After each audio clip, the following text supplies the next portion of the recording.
Mr. Sydney Pollack, good evening. Good evening. I'm going to read you a quotation from Kenneth Turan in the LA Times regarding The Interpreter, and he wrote, "A canny veteran whose directing career began 40 years ago, Sydney Pollack brings the kind of burnished professionalism to his films that is on the way to becoming one of Hollywood's lost arts." Burnished professionalism, Hollywood. What do those words mean to you? Well, it depends on how you look at Hollywood. If you're an art filmmaker and you look at Hollywood as the enemy in some way, I suppose it's a pejorative comment. If you look at it as a kind of remnants of a certain sort of classical tradition in popular movie making, I suppose it's a compliment. I'm sure what he's referring to is that The Interpreter is a film that's very much a story film, very much a narrative film, very much a character-driven film. It's not a special effects movie. It's not perhaps what I would call a video game type of movie. And so if you like the movie, you would say it's traditional and classical. If you don't like the movie, you'd probably say it's old-fashioned. Do you consider yourself traditional, classical, or old-fashioned? Well, I grew up in, being influenced by classical films, by what I think of as classical films, and I don't think there's anything old-fashioned at all about the movie, but I do think it has its roots in strong narrative storytelling, which is not so much in vogue today. Today there's much more preoccupation when you're, let's say, targeting movies for a very young audience. There's a lot of preoccupation with quicker sensation, let's say, rather than slightly slower storytelling in a way. I think there's a lot of sensation in the movie. There's a lot of action in the movie, but it's tempered with a very complex plot and story that's also tried to tell. Is that what attracted you to the project, to the script? Well, the world of it is what attracted me. The world of international politics and the United Nations. To try to do a thriller, a kind of tight thriller that was in the world of the United Nations and international politics was very appealing to me. Hadn't done a thriller in a while. It's a wonderful form. It's kind of a staple of movies, perhaps even classical movies. And so I was very drawn to that. And also the possibility of two very disparate and improbable characters who come together in a kind of unusual love story. Most of the films that I've done have had love stories at their center, and I tend to gravitate toward that. And usually I'm looking for the obstacle that keeps them apart, because that's what makes the love stories interesting. And this was a terrific obstacle in a way. They're such disparate and different characters, but they have a kind of common history that brings them together. So all of that was appealing to me. Alfred Hitchcock, of course, was refused access to the UN building. You got it. How, and were you surprised? Well, frankly, seems to me to be way too much being made about how I got the UN. I think anybody could get the UN today. Just nobody's really asked. I think the idea is that they have habitually turned people down because that was the way they started. But nobody actually went to Kofi Annan and said, here's the movie I'm trying to make. Is there any way I can film in the UN? You make a formal request and the standard answer is no.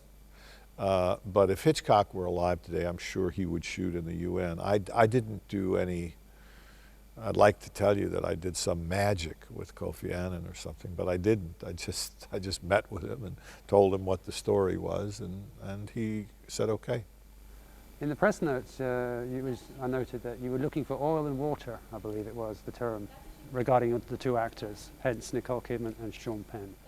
Well, I was trying hard not to have a conventional couple in the sense of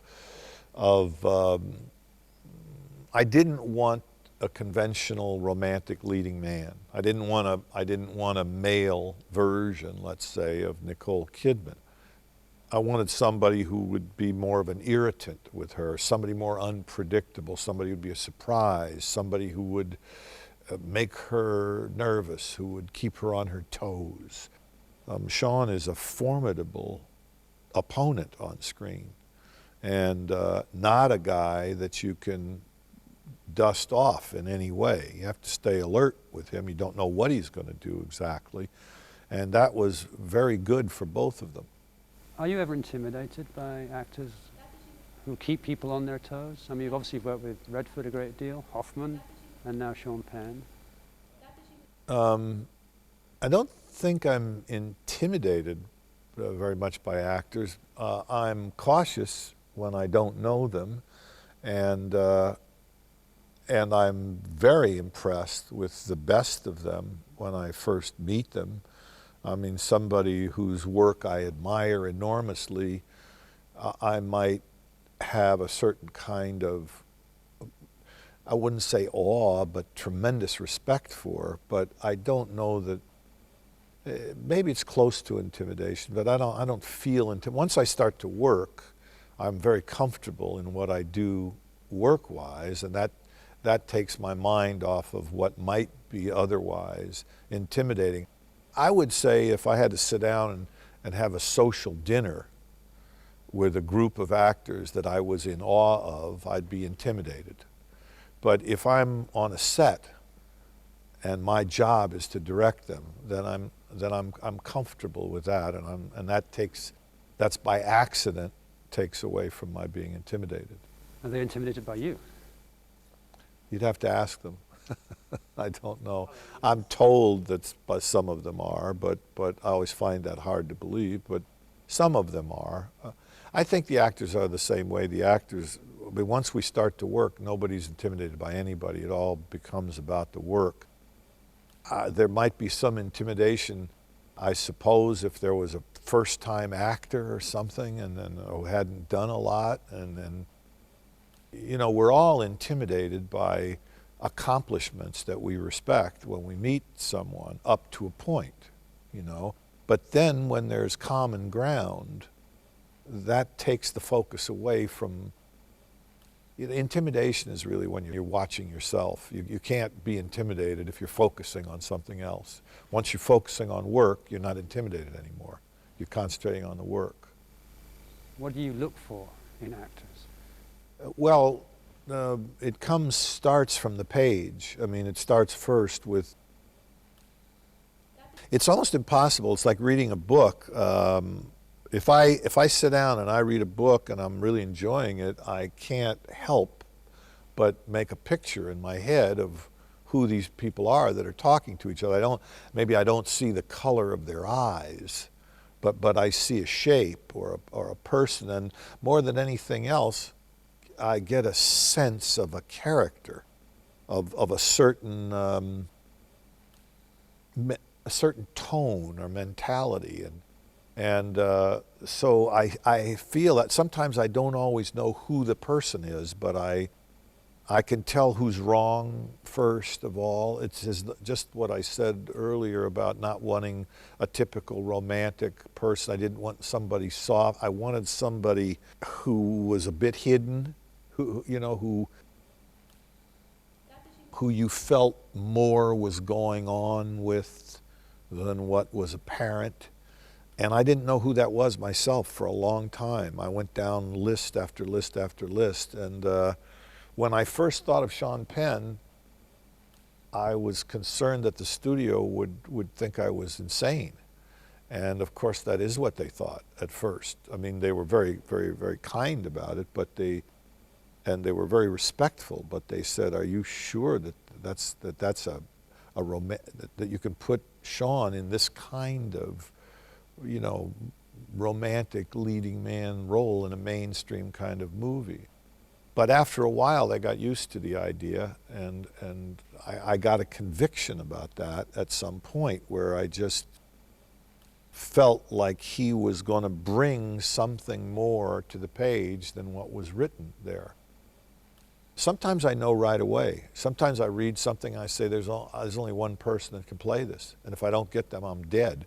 Going back a long time now, 20 years ago, one of the few times I can think of where I read when I was working on Out of Africa, and I wasn't so sure about a lot of the characters, but I knew that if I didn't get Klaus Maria Brandauer for the role that he ended up playing, I would have to rewrite the script in some way.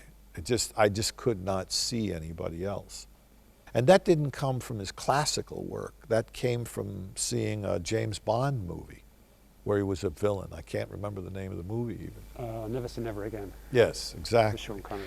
And he had a quality that he had to have, because this is a guy who does everything wrong. He's a philanderer. He lies to her. He spends her money. He gives her syphilis. He does everything wrong, and she's still crazy about him. You say, well, who the hell is going to do that? Could you have made that film without Meryl Streep? Well, not now, but I didn't know that then.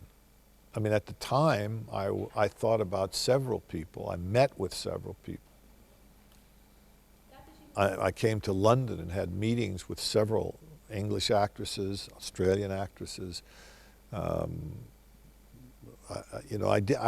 just don't know. Now, of course, I can't possibly think of anybody else. She so embodies that role. They won 7 Oscars, including one for yourself as Best Director. Were you completely surprised by its success or not? Yes, I don't want to sound coy, and people don't believe this usually. Everyone thinks that you know what you have, but in fact, I don't think you do at all. I mean, I'm completely surprised when a picture is successful, and I'm just as surprised when it's a flop. I don't know what I think is going to happen, but I certainly don't have any idea that it's going to be a success. And usually, because I suppose there's a part of me that is on guard against what can go wrong, I tend to look at the problems rather than the pluses, because I think it helps me in the work. Someone once said, we really don't want to have optimistic air traffic controllers. It's not a good characteristic to have. And I'm in the business like air traffic controllers. It's a business with a lot of casualties. So I tend to assume the worst. I thought that Out of Africa would be talky, which it was, without a story, which it was, without a lot of narrative, long, which it was. And it was a year when Back to the Future and those kinds of pictures were what was making all of the money. So I did not expect it to be successful. And I was surprised, yes, that it was as successful as it was. Just before you were mentioning trying to convince the studio about Sean Penn, I mean, are you in a position now where you can sort of almost dictate your own terms, and therefore the responsibility of the film is entirely on your shoulders? Well, no matter what you do, the responsibility of the film is on your shoulders, but nobody wants to dictate. I mean, it's so hard to make a movie, and it costs so much money now that there isn't any virtue in dictating terms. What you want everybody to be happy on the movie. You can argue with the studio, and I did, for example, with Sean Penn. I mean, I was very concerned that I was alone at first on the Sean Penn idea with everyone. I mean, people who were my friends on the pictures, who were helping me produce and so on.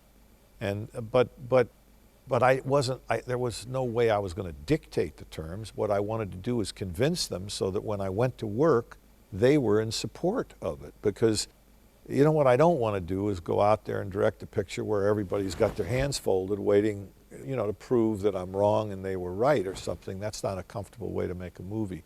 So I don't see the virtue in dictating anything. I've been doing it a long, long time, and I think probably just out of respect for doing it so long, people will listen. But I don't think I could dictate terms to anybody that's spending $80 or $90 million. It's their money. People don't like to be dictated to about that kind of money. Yeah, if I was making a picture for $7 or $8 million, yes, I could dictate terms. How difficult was Tootsie to sell to the studios? Well, Tootsie was another picture that I was totally shocked was a success. I mean, it was fraught with problems. I was the third director. They fired 2 directors because they had fired the directors, and it was a movie that was originally controlled by the actor, by Dustin. And Dustin had hired the directors and fired the directors. I didn't want to get into a situation where I was in the employ of the actor. So part of the condition of my going into the picture was that I was in creative control, which Dustin agreed to, and I'm grateful that he did, but it was very uncomfortable for him, and we had problems, you know. We had creative differences on the picture. We got along very well in terms of what we did moment by moment, but we fought a lot about the content of the picture. And so the tone of it while we were making it there weren't a lot of laughs on the set. So I was a bit surprised that it was as successful as it was. I wasn't sure anybody'd believe he was a woman. You know, he's got an 18-inch neck, and we had a hell of a time trying to make him look like a believable woman. I can't tell you how many different hairdressers and hairdos and wigs we went through, because all you did was laugh. I mean, there it was funny because he did not look like a woman for 6 months. And finally, we found a way to, with the glasses and some extensions on his upper teeth and various things, we got him to look like a woman. How does he talk? You know, this took months and months and months. We went to speech therapists. We went to psychoanalysts to talk about the psychology of women. Finally, the Southern accent is what saved it, so that he didn't have to do a falsetto. Boy, he didn't have to go talking like this, which would be silly. Once he got into the Southern accent, the pitch went up, and it went up naturally, and it kind of worked. That was the film which, I think you'd acted before Tootsie, hadn't you? Well, I hadn't been in a movie in 22 years. I mean, I wasn't an actor anymore at all, and that I only acted because I got into a big argument with Dustin about it. He kept insisting that I play that role because he kept saying, there are no machine guns. Where are the machine guns? And some like it hot, they're machine guns. People, Tony Curtis and Jack Lemmon put dresses on because somebody's going to kill them otherwise. So I kept saying, well, your agent tells you that you're not going to work again. And I had another guy cast. I had Dabney Coleman, who was in the picture in another role, cast in that role. He kept saying, if Dabney Coleman tells me I'm not going to work again, I'm not going to put on the dress. If you tell me I'm not going to work again, I'll put on the dress. And I laughed. I said, come on, Dustin, you're getting millions of dollars, you're an actor. And Dustin said, as he always says, look, acting is hard enough. Why make up what you don't have to make up? I didn't take him seriously. Then I started getting flowers, a dozen roses, with a note saying, please be my agent, love, Dorothy. Would sign it, right? Finally got a call from his agent, who was also my agent, who said, you know, you better play this role because he's going to be totally unhappy and in a funk if anybody else plays it. So I very grudgingly played it because I didn't want to stop in the middle of a very difficult picture, put on makeup, learn lines, have a costume fitting, and have everybody on the set now looking at me as an actor after I'm, you know, telling everybody what to do. It's like a holiday for school kids. They turn on you at that point and start pretending to direct you and all of that. It was a distraction for me. So I didn't really want to do it, but I did do it, and it worked. So you got to blame Dustin Hoffman now. Well, we can blame him for also, you have since made quite a number of films as an actor. Yes, those are, for me, really interesting ways to watch other directors work, to be honest with you. I mean, a director never gets to see another director. Actors get to see actors, and they learn from them all the time when they work. They get to see other directors. Directors are like lions, you know. They mark the corners of their set, and no other lion can come into the territory. So directors don't let other directors on their sets as a rule. So I get a call from Woody Allen or Stanley Kubrick or Bob Altman or somebody like that. It's irresistible to me. I want to go say, let me see how these guys work. So you see it as a spying exercise? I'm sorry? A spying exercise. Well, I always say I act now to spy on other directors as much as possible. I imagine you've been asked 1,000,000 times. I'll add 1,000,001. What did you get from Kubrick? Well, I wish I could tell you succinctly what I get. I get a lot of things, but I don't know that I can reduce them down to, I'm going to now change this way of working or that way of working. The essential thing about Kubrick is his absolute obsession with every single detail, no matter how small and how detailed it is. And it was his inability to ever say he was finished until he got precisely and exactly what he wanted. Hence the famous number of takes that he does, which is not a myth, I found out. You know, it's very common to be on take 75 or take 80. I don't think I've ever gone past the 20s in my life, and if I go to 20, it's a tragedy to me. That, you know, I mean, if I do 5 takes or 6 takes, I start to get nervous already on a picture. But 70 takes, 80 takes, 100 takes was absolutely regular with Stanley. I imagine you obviously would respect him, but was it exasperating? Was it what? Exasperating.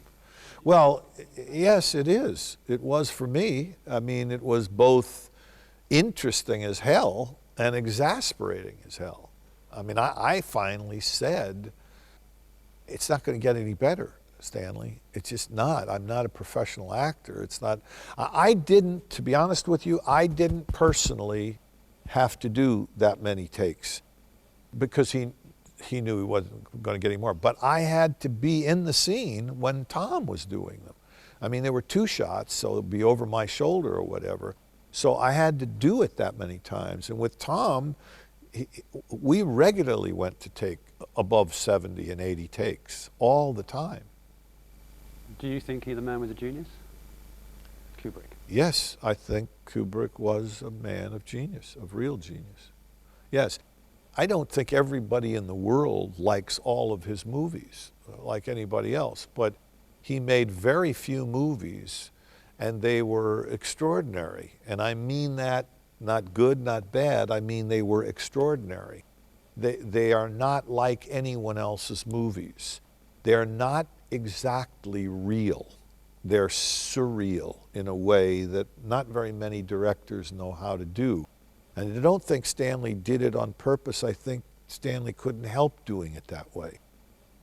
He once said to, I believe it was Matthew Modine on Full Metal Jacket, after a certain take, and Matthew said,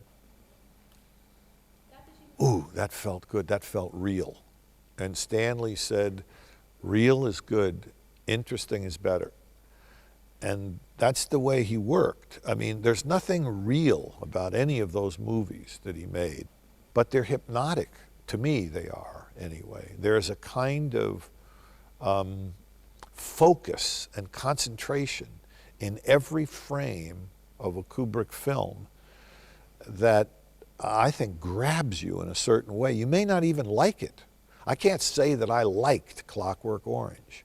I was uncomfortable the whole time I was watching it, but it was hypnotic, terrifically hypnotic. Do you think your own films are hypnotic in any way? Oh, I truly haven't the faintest idea of how to, the world or history or anybody's going to see my films because I'm too close to them. I wish I could say they're great, they're hypnotic, they're genius, they're unbelievable. I don't have any idea what they are. I make them and then I get on with it because I got to trust that time will tell me in some way if they last or don't last or whatever. But I'm so close to them that I can't. I love them, but I don't know how to objectively evaluate them. Are there any you're particularly proud of? Well, it's hard, you know. I can take a lot of pride in the success of the ones that were most successful, but and it's hard to be proud of a film that's a failure, but I love the failures just as much as I love the successes.